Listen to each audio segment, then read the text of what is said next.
6 years ago, a 42-year-old Zamboni driver who had a kidney transplant made his NHL debut and won. I wasn't even watching the game.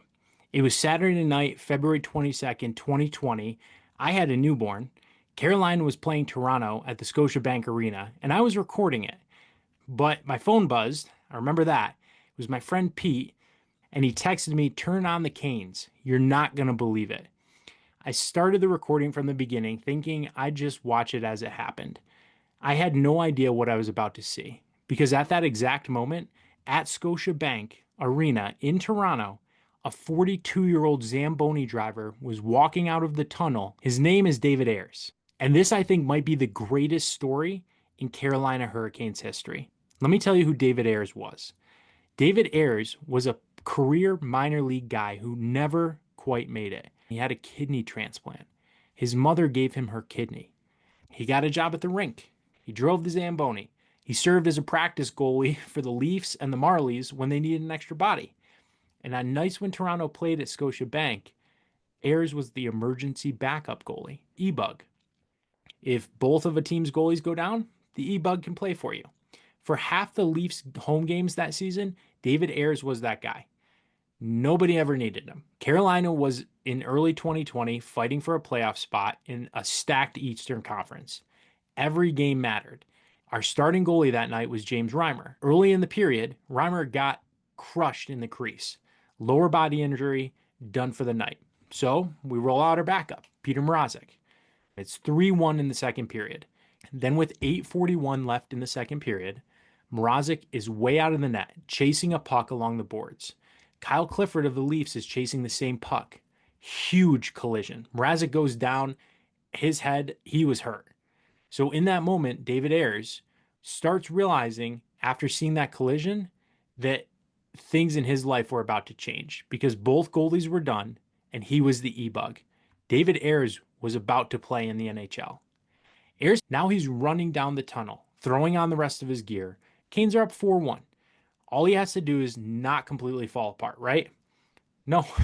First shot he faces, 5-hole, goal, 4-2.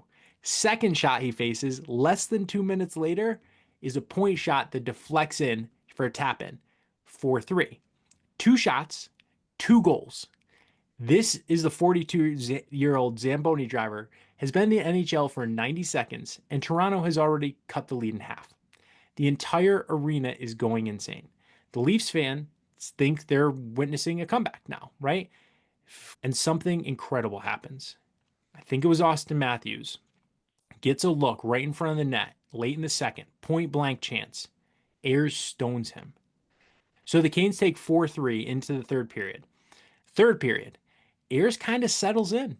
We tighten up defensively. The Canes do. 53 seconds into the third, Warren Foegele scores, so it's 5-3. 3 minutes later, Marty Necas scores. It's 6-3. And David Ayres just starts stopping everything. Every shot Toronto throws at him. Carolina just starts throwing every shot they can at Toronto. Ayres only faced 10 shots total, but he stopped the last 8 in a row.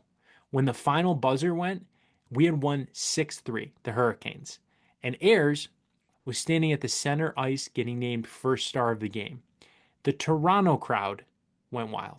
He said afterwards, quote, "The crowd in Toronto was unreal. Every time I made a save, I could hear them cheering for me." Brendan Moore told the team in the locker room, thank him, because that just gave all of us one incredible memory. Ayres became the first emergency backup goaltender in NHL history to win a game. He did it on the 40th anniversary of the Miracle on Ice. Do you believe in miracles? February 22nd, 1980, February 22nd, 2020. Same day, 40 years apart. There was this one perfect night in hockey history. A Zamboni driver who had his mother's kidney beat the Toronto Maple Leafs in Toronto and had the whole hockey world falling in love with him. I sat there on my couch watching it, and I just sat there stunned. I texted Pete back, most amazing thing I've ever seen. That's the David Ayres story. I think about that Saturday night and the team in Toronto because 6 years later, it's still kind of unbelievable it ever happened, but it did. Go Canes.